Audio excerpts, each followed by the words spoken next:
Okay, and we're live. Hi, everyone. Thank you for joining us.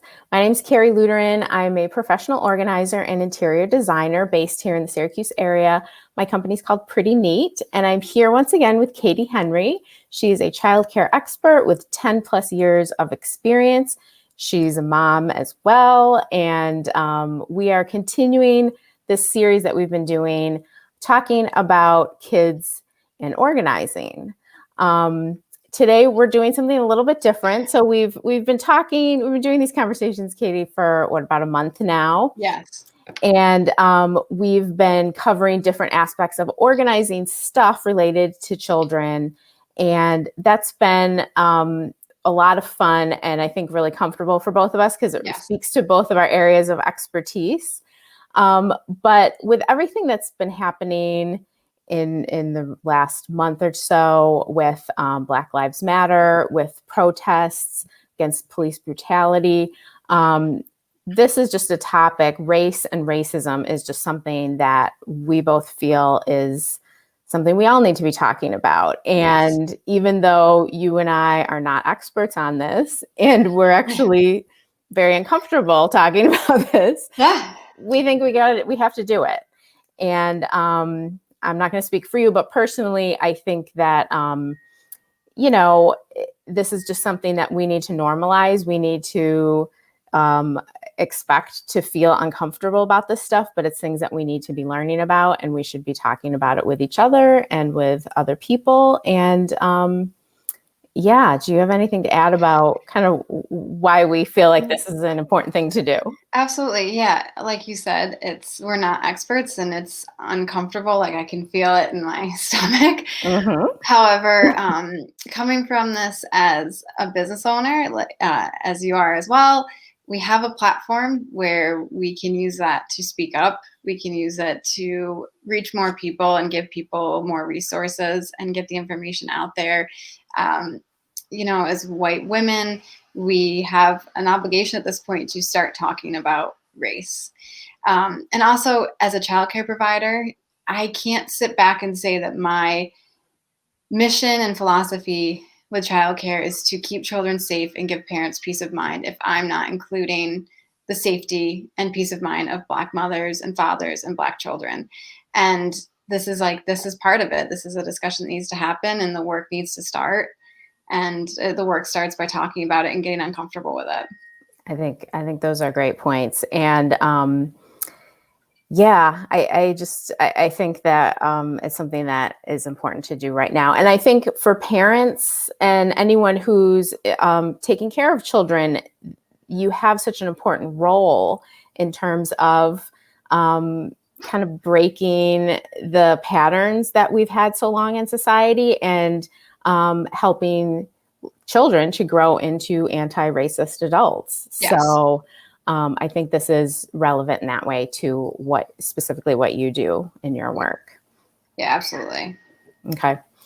All right. So with that, acknowledging that we're new to this and we're not experts, let's talk about a few things. Okay. I know that maybe a little bit the way I was raised, and maybe you too, this idea that everyone's equal and we don't see race. That's not something that we judge people on. And that has been kind of a prevailing attitude that I think is now being examined, and people are saying that's not really a healthy way to look at this. And this idea that kids don't see race maybe isn't even accurate at all. Yeah, so that speaks to quite a few things. I will say first that the idea, like you're saying, we grew up with this idea of not speaking directly about race or acknowledging race, that everybody looks the same, whether you're white, Black, brown, or purple, we don't see it. And that is ultimately now white silence, and that white silence is causing more harm than is intended. Our intent is not to cause harm by doing that, but we are, because by not talking about it, by being silent about it, you're perpetuating racism. We want to we want to value other people's color, their culture, their skin, their different hair. we want to be acknowledging that and pointing that out to our children and embracing that and celebrating it.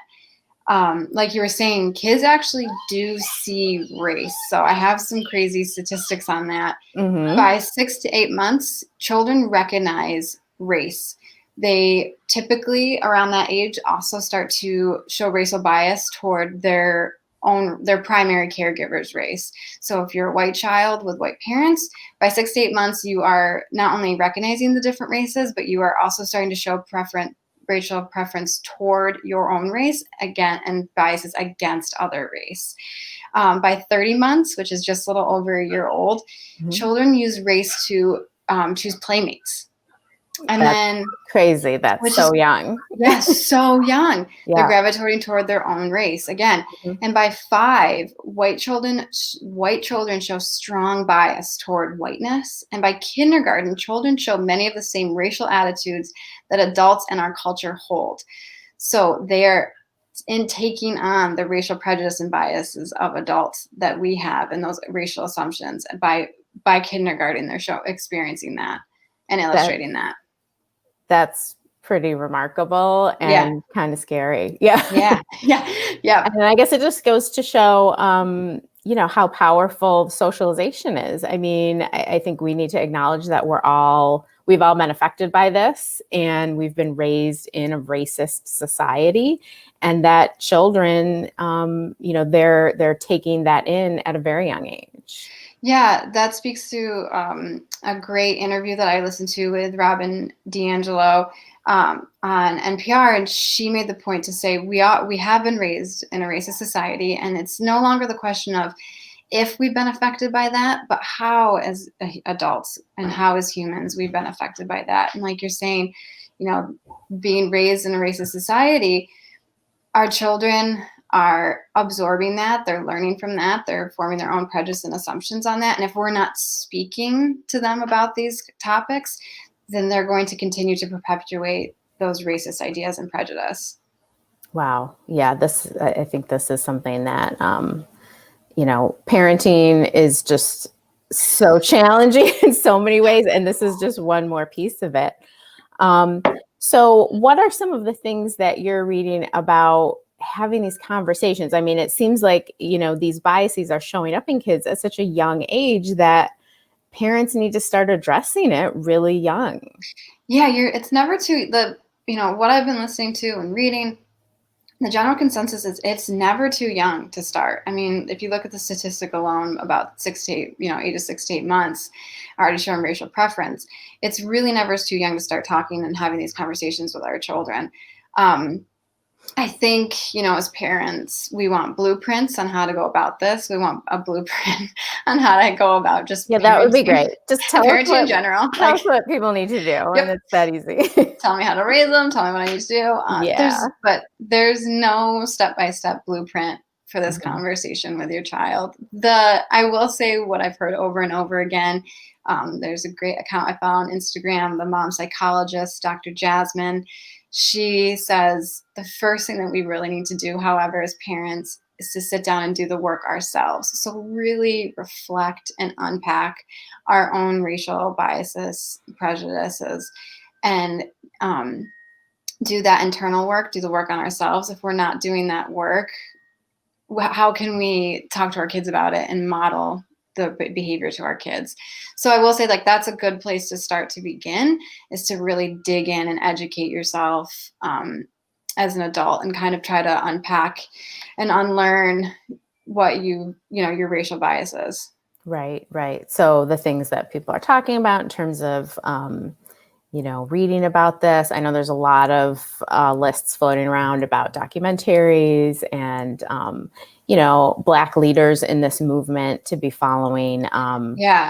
So just doing that ourselves for parents is really important, just in terms of being able to then impart that knowledge onto your kids. Yeah, there's so many brilliant articles right now, and the older ones that are resurfacing. I know there's a wait list on a lot of the books. Me and White Supremacy.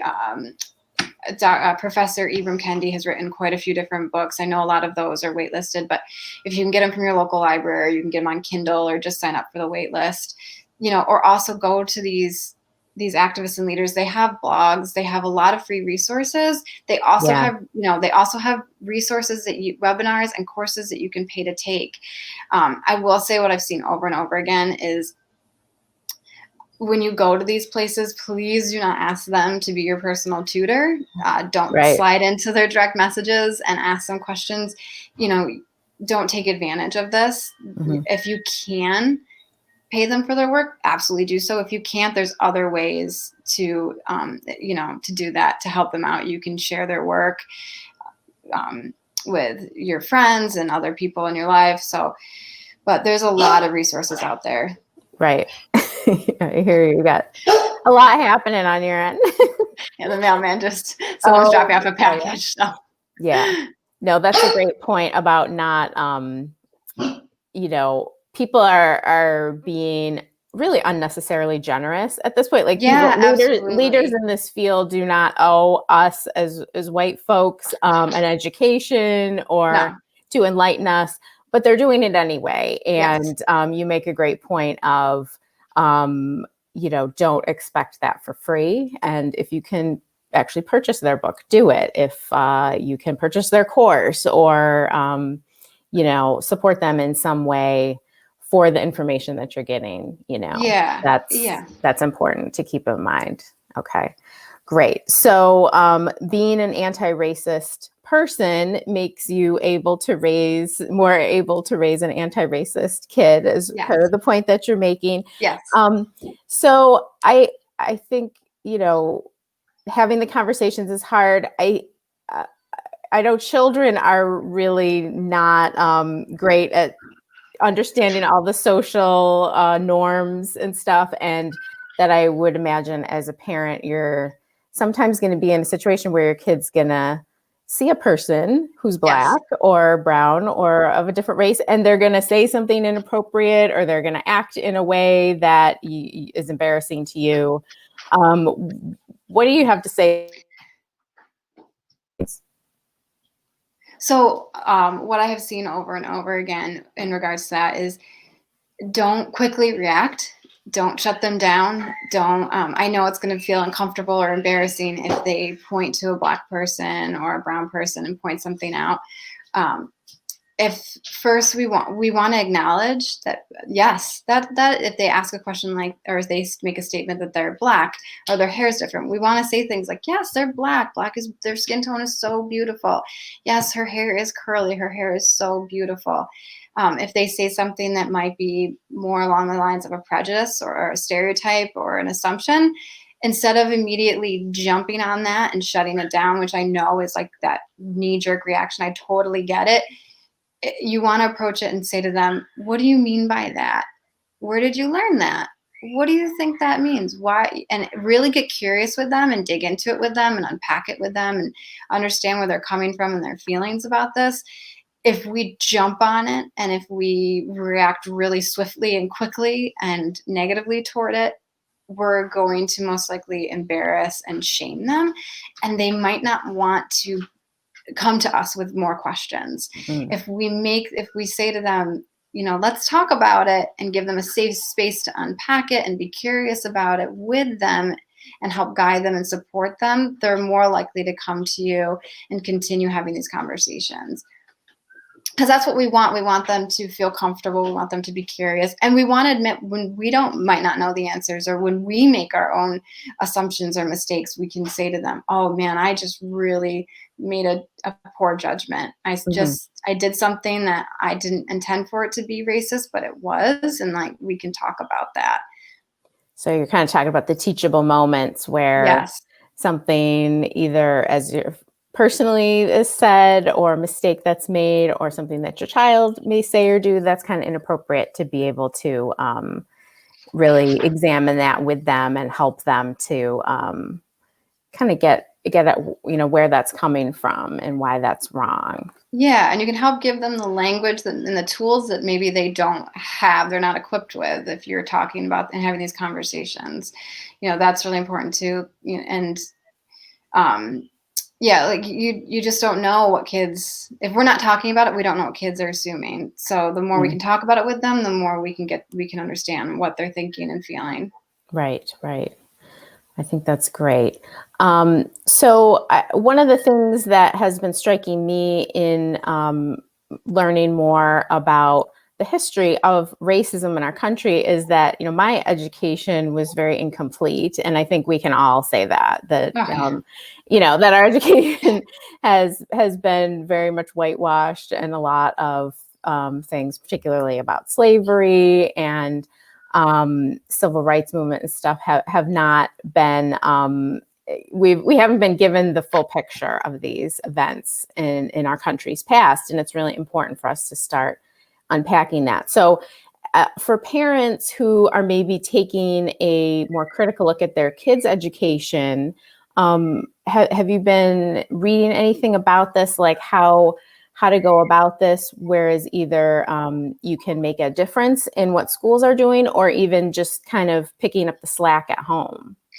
Yeah, but basically, don't avoid the hard topics if you're at home. You know, talk to them about it: the Holocaust, slavery, the protests, the rallies. You can break it down age appropriate language. If you have a 13-year-old, you're going to talk to them a little bit differently than you would a 5-year-old, but it is appropriate to have those conversations, those hard conversations with them. And if you want to maybe address the curriculum in your school, get together with some parents. Are there other parents in your community, in your school district, who feel the same way? And get together, maybe write down what it is that you want to see change. Do you have suggestions for them, ideas for them? Go to the school board meetings, you know, go to your meet with your teachers. I'm sure there are teachers in your district who would love to have those conversations. It's hard, you know, they are following state curriculum, so you know, if you can get some teachers on board, or go to the superintendent, the principal in your school, and work with the schools to include a more diverse curriculum, parents really have a strong voice and they can make a difference. That's great advice, I think, and that's really its own form of activism. I think, you Yeah. know, taking a critical look at how we're educating children and taking steps to make that better, Yeah, right? if you're doing those things, like you said, it's a form of activism. If you're doing those things, you're modeling that behavior for your child, and they see you fighting to be an ally to Black and brown and people of color, Right. and to lift their voices and to have their stories and their experiences taught to our children. Hmm. That's great. That's great. That's great advice. Um, so why don't we talk a little bit about since we've been doing the series, it's been about kids stuff, Yeah. and you know, we've talked about kids toys and things like that. And I feel like this is another area that parents can maybe look at as a way to um, be educate their kids and expose them to a more diverse world. Yeah, absolutely. Look at what your kids are playing with. Are their toys diverse? You know, the dolls that they're using, the puppets that they're using, the books that they're reading. You know, I we were speaking earlier, and I said I had made a point with Emmett's library of books to make sure I was including stories that were from a female perspective.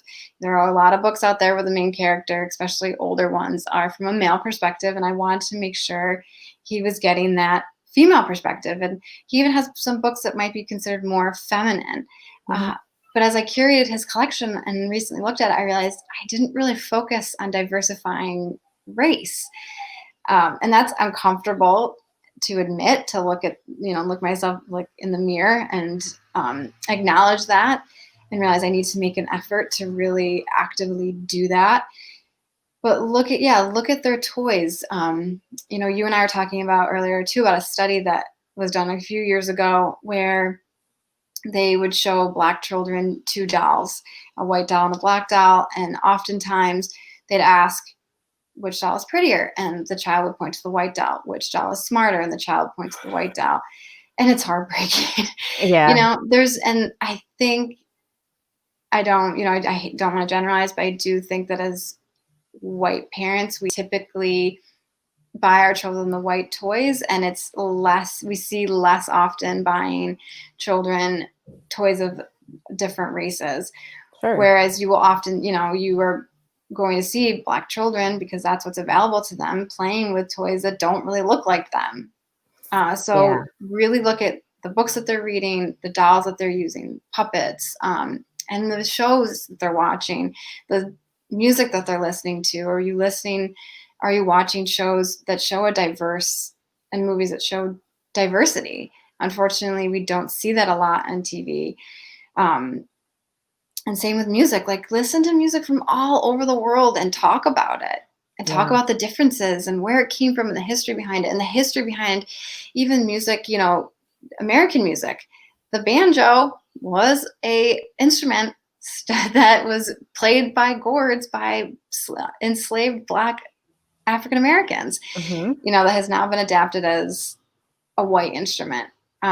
So just having those conversations with your kids and exposing them to different experiences. We can't empathize. We can't be an ally to Black people, brown people, people of other color, persons of other colors, if we don't understand that they have lived a different experience than we have. Right, right. I saw something this week. It was kind of geared toward people who have podcasts, and it said, if you're only asking Black people to be on your podcast to talk about race, you're missing the point. And that basically we need to acknowledge that Black people are represented in all Yeah. fields and in all areas of art, and just incorporating more of what they're doing. Yeah. Not all Black people are social justice activists. That's such a brilliant point. And if Yeah. you're only paying attention to those folks, you're really you're kind of missing out. So I think as far as like kids stuff goes, like, I know that there's the new book out, Anti-Racist Baby. That's what was just delivered when the dog was barking. Well, I figured you'd be like right on it. And that's amazing that Yeah. book exists, but like, you don't need to just look for Black authors for your kids who are writing about race. Just look for Black authors who are writing about their own experiences, and it's going to expose your kids to just a broader range of things, and I think increase the understanding.